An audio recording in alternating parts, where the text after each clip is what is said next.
Hey everybody, what's going on? And welcome to Guns N' Roses Central. And I want to thank you guys because as of yesterday, I finally hit 8,000 subscribers. I'm hoping by the end of end of April, I can hopefully hit 10,000 subscribers, but we'll wait and see. It's up to you guys to make it happen. So thanks for all the support, guys. Peace and love, peace and love. Let's get started with today's Guns N' Roses news. We've got a ton of GNR news and just some random little tidbits here and there. So Alternative Nation had this article, Guns N' Roses member shows off luxurious super yachts. So this is a story I actually covered on my channel last week. So Duff was in Dubai at the beginning of the month. Of course, Guns was playing their final show in Dubai, and he went to, I think it was a boat convention or a boat expo, and they had all these nice yachts and boats there, and he was actually interviewed. And the actual video they linked to was actually featured on my Facebook channel, and I just want to give Alternative Nation a shout out. So thanks for featuring my channel there, guys. So McKagan had this to say. He said, "We're playing a show here.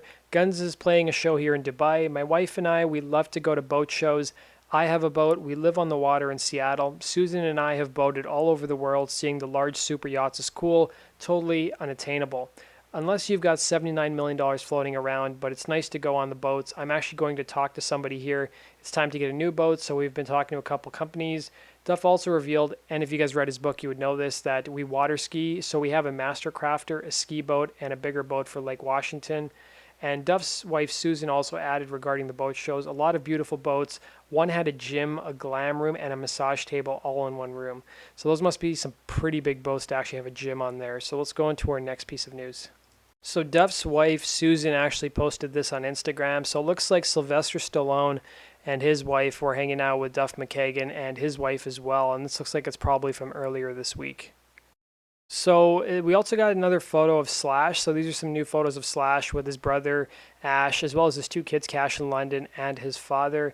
And then we've got another picture of Slash just with his brother and his father as well. So I'm assuming that this was probably taken in LA somewhere.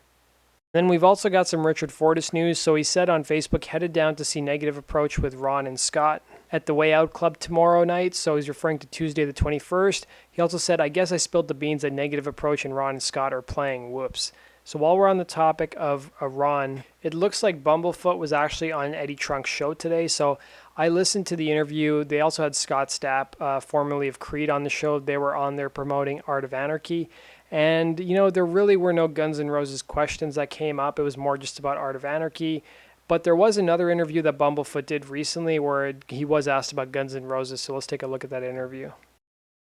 So he was asked, you spent 8 years plus in Guns N' Roses. What sticks out the most from your time in one of the biggest rock bands ever? He said, that was 8 years of my life. I'm trying to think of one moment. There's so many every day. A lot of good stuff. Really the best part of it, because now it's becoming more of a distant thing. Years are passing. I left the band in 2014. Now we're going on 3 years out of the band. Now I can take a look back on it. And really the best part of it was always about hanging with the fans. That band is so lucky to have fans that they have. They just are so enthusiastic, passionate, caring, unconditional loving. Every band should be so lucky to have fans that they had, and I was lucky to be part of that and to experience that. He said, I'm fortunate enough to have stayed friends with a lot of them. We've also got some other Bumblefoot news. So there's a rumor that he's going to be teaming up with Mike Portnoy of Dream Theater to form a progressive metal supergroup. So although the Dream Theater drummer has not confirmed anything yet, he has been actively deleting comments on his official forum from fans who have concluded through various social media posts that the pair are working on with Portnoy on the freshly launched band. So Portnoy revealed the project's existence on March 1st in a Facebook page. He shared a photo of himself in the studio and wrote an accompanying caption saying, what have we here? I'm in LA recording an album with something new. Sorry, this is all you're going to get out of me for a while. More will be revealed at a later date. Stay tuned. # Prog Metal Supergroup coming soon. And then we've also got this really rare photo of Izzy that I've never seen before. This is obviously from way back in the day, probably before Izzy was actually sober, but somebody sent me this on Facebook and I want to thank them for it. I've never seen this photo of Izzy before. And then we've also got this really cool photo of Arnold Schwarzenegger with Slash and Axl. So this is around the time that he was promoting Terminator 2, and it was actually Arnold who actually chose You Could Be Mine to be on the movie. So I think he was given a couple different songs to choose from the Illusions records, and he liked You Could Be Mine the most. And I have to say, I think it fits the movie perfectly, and it's one of the best songs from the albums. And this is another photo that my buddy Tim sent me. So this is the band Rapid Fire. It's the 34th anniversary as of yesterday, when Rapid Fire played with Axel on lead vocals, Kevin Lawrence on guitar, and Chuck Gordon on drums. They were battling bands at Gazari's on the Strip, so I thought this was a cool photo to include in my video update. Then we've got some actual Izzy news. So Izzy actually tweeted about Chuck Berry's death earlier this week. He said, Chuck Berry, one of the greatest rock and roll artists to ever exist, his music lives on.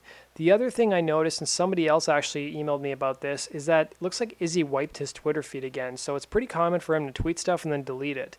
So he deleted a bunch of his old posts. He's only got 2 tweets showing on his actual channel. And he's also unfollowed a bunch of people. I know Izzy wouldn't normally follow a bunch of people on Twitter, but one guy he would always follow is John Oliver, who has this show on HBO. But now he's even unfollowed him. He's only following a couple of guys from the Rolling Stones, and that's about it. So I don't know why he wipes his Twitter feed, but a lot of people say every time he tweets something, he's going to delete it later on. So that's some Izzy news for you guys. So we've also got some news about your guys' favorite guitarist, DJ Ashba.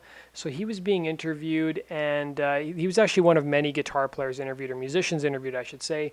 So he was talking about his day job outside of playing guitar. He said you can't rely on entertaining people for the rest of your life. The musician, he started his company in 2003, and he beat out a bunch of agencies to get the Virgin account. That was kind of a bullshit luck thing. I had built websites, I was a graphic designer, and I caught wind. The singer of 6 a.m., James Michael, his girlfriend Dee worked at Virgin. She gave me a heads up, hey, they're looking for a new agency record.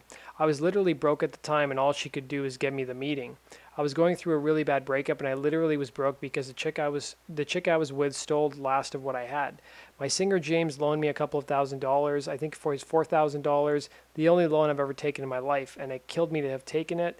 But what I did with that money was, first of all, I had to get a place to live, and then I took the last remaining $1,000 and incorporated the name Ashba Media, which nobody would be proud of in their right mind. And he also said, but I believed in this so much, I convinced the 3 graphic designers I'd already worked with over the years, hey, if you give me the time for 2 weeks, let's sit down, design all these ad campaigns, and if I get the gig, I'll put you on a great salary for as long as we have it. So that does it for today's news, guys. Thanks for watching. Hit the like button if you enjoyed this video. Let me know what you make of Izzy's Twitter feed. And as always, guys, make sure you subscribe to my YouTube channel for all things related to Guns N' Roses. There'll be another new True Story episode up on my channel on Thursday. We'll be celebrating an anniversary for Guns N' Roses. So one guy's already guessed what the video is going to be, so let's see if you guys can guess it. And be sure to follow me on Facebook and on Twitter. The links to my social media pages are down below. I always post exclusive content on there that you won't find on my YouTube channel. So thanks for watching, guys, and have yourself a good day.